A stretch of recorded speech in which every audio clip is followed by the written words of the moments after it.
அஸ்ஸலாமு அலைக்கும் வரஹ்மத்துல்லாஹி வபரகாத்துஹு. அறிந்து கொள்வோமா என்ற தலைப்பில் இன்றைய ஹதீஸை நாம் அறிந்து கொள்வோம். ஈமானை தின்றுவிடுமா? நபி ஸல்லல்லாஹு அலைஹி வஸல்லம் அவர்கள் நவின்றுள்ளார்கள், பொய் ஈமானை தின்றுவிடும். இந்த ஹதீஸ்லேருந்து பொய் ஈமானை தின்றுவிடும் அப்படிங்கும்போது நமக்கு ஷார்ட்டாக சொல்லிட்டாங்க அப்படின்னு நினச்சிக்குவோம். இதில் ஷார்ட்டாக அப்படின்னா இதில் இன்னும் விரிவான விளக்கங்கள் இருக்குது. வெறும் பொய்னால் ஈமான் பறி போகிறது, எந்த முறையிலெல்லாம் பறி போகுது அப்படிங்கிறத எப்படியெல்லாம் அப்படிங்கிறத நாம் இன்றைக்கி பார்த்துக்கலாம். அது என்னன்னு இன்றைக்கி நான் உங்களுக்கு விளக்கமாக சொல்கிறேன் வாங்க. முதல்ல ஈமான் அப்படிங்கிறது அல்லாஹுவையும் அல்லாஹு தாலாவுடைய தூதரையும் உறுதியாக நாம் நம்புறதுக்கு பேர் தான் ஈமான். இந்த ஈமான் நம்ம ஒரு முஅ்மினான ஒவ்வொரு மனிதருடைய உள்ளத்திலையுமே இருக்கக்கூடிய ஒன்று. எந்த ஒரு முஅ்மினாகட்டும் அவங்களுடைய உள்ளத்தில் ஈமான் இல்லை அப்படின்னா அவங்க முஅ்மினாகவே இருக்க முடியாது. அதனால் ஒவ்வொரு முஅ்மினுக்கும் ஈமான் அப்படிங்கிறது ஒரு முக்கியமான ஒரு விஷயம்.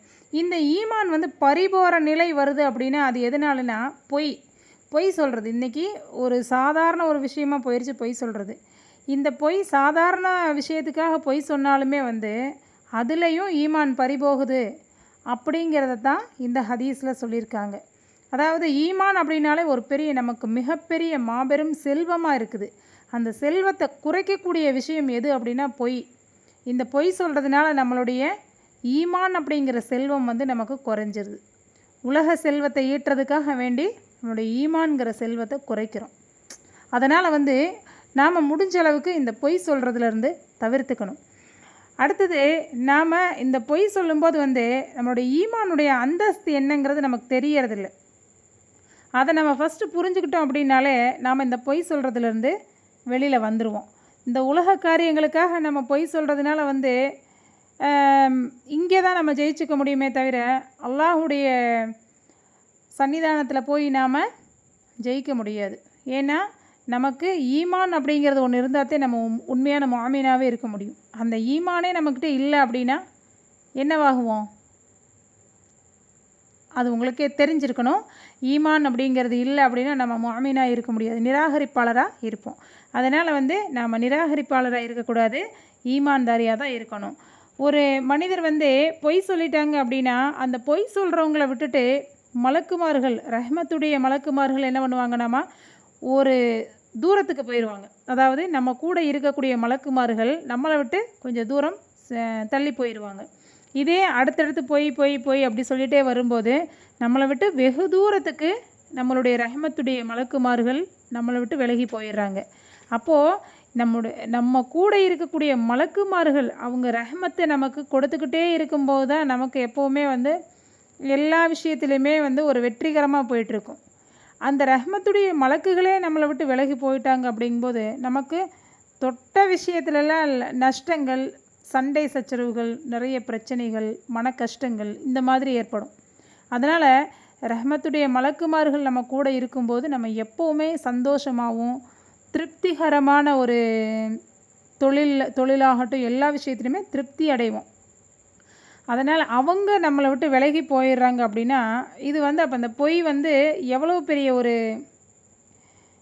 பாவமாக இருக்குது அப்படிங்கிறத பாருங்கள். இந்த பொய்யினால் நம்மளுடைய ஈமான் பறிபோகிறது இல்லாமல் ரஹ்மத்துடைய மலக்குமார்களும் நம்மளை விட்டு விலகி போயிடுறாங்க. அதனால் இந்த மலக்குமார்கள் நம்மளை விட்டு போயிட்டாங்க அப்படின்னா நமக்கு எப்படி ரஹ்மத் கிடைக்கும்? எதுவுமே நமக்கு கிடைக்காது. நம்மளுடைய அல்லாஹுடைய அருளும் நமக்கு கிடைக்காமல் போயிடும். நமக்கு ரஹ்மத்துடைய மலக்குமார்களும் நம்மளை விட்டு விலகி போயிடுவாங்க. அப்புறம் படிப்படியாக நம்மளுடைய ஈமானுடைய அந்தஸ்துகளும் நம்ம விட்டு அப்படியே குறைஞ்சிட்டே போயிடும். அதாவது அந்த ஈமான்கிற செல்வம் நம்மளை விட்டு குறைஞ்சி போயிட்டே இருக்கும்.